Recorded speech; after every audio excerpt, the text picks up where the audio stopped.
자, 오늘은 그간 금융시장에서 많이 거론되어 온 4월 위기설에 대해서 얘기해 볼까 합니다.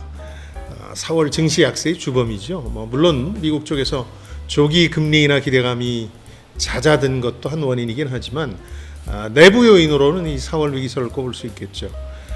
이 4월 위기설이라는 걸 한마디로 요약하자면 총선 끝나면은 그간 금융지원과 만기 연장으로 근근히 버텨왔던 프로젝트 파이낸싱, 이 PF 사태가 어쩔 수 없이 터져 나올 수밖에 없을 것이다. 이런 관측입니다. 지금까지의 상황을 좀 종합해 드리자면 이렇습니다. 주기적으로 거듭되는 위기설이라는 게 그렇듯이 정부나 금융기관이 이 문제를 한 1년여 전부터 신경을 좀 써온 대목이라 총선 끝났다고 바로 터져 나오고 있지는 않습니다. 금융 상황은 오히려 상황이 안정적이다 이렇게 얘기하고는 있는데 근데 부담이 사라진 건 아니라고 말씀드리고 싶습니다.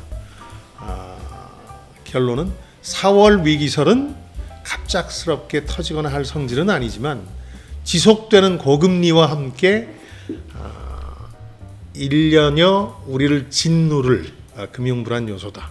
그러니까 4월 위기설이 아니라 1년 내내 불안설이다. 이렇게 표현하는 게 더 정확하겠습니다.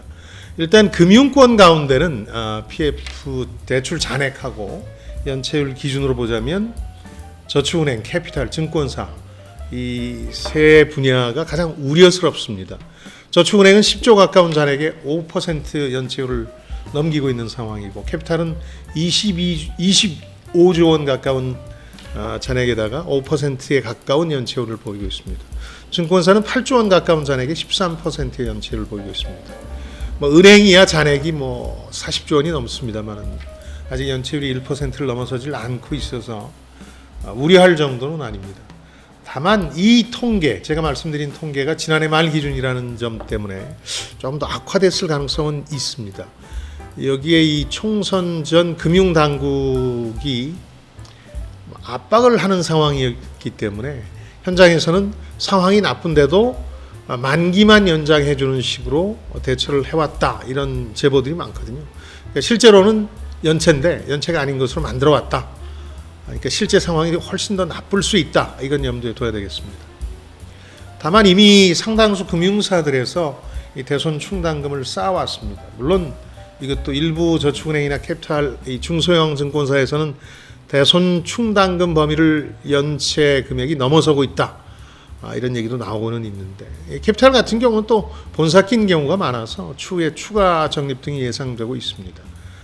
그러다 보니까 위기가 바로 터져 나오는 건 저축은행이나 증권사 또 캐피탈 일부가 이제 무너지는 거겠습니다만 그것보다 현실성 있는 건 이들의 부실화 때문에 이런 것들이 이제 서서히 재무 상황에 반영이 되고 그러면서 신용 경색이 심화되는 겁니다. 돈이 안 도는 거죠.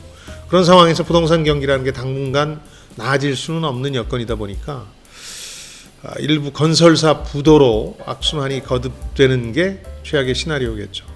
따라서 몇 월 위기설 형태보다는 1년 내내 불안설 이게 더 정확한 표현이라고 하겠습니다.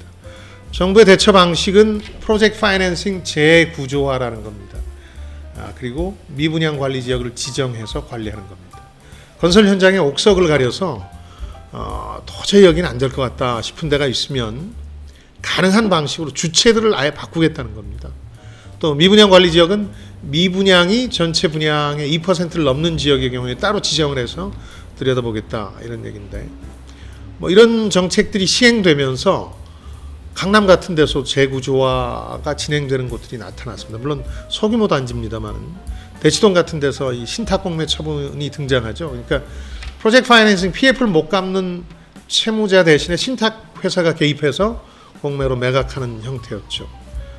근데 이 재구조화라는 게 말은 멋있는데 건설회사나 이 건설회사를 믿고 시행사에 대출을 해준 금융사 모두 지금 적극적으로 임한다기보다는 정부 압박 때문에 눈 가리고 앙호하는 식으로 대처하고 있거든요.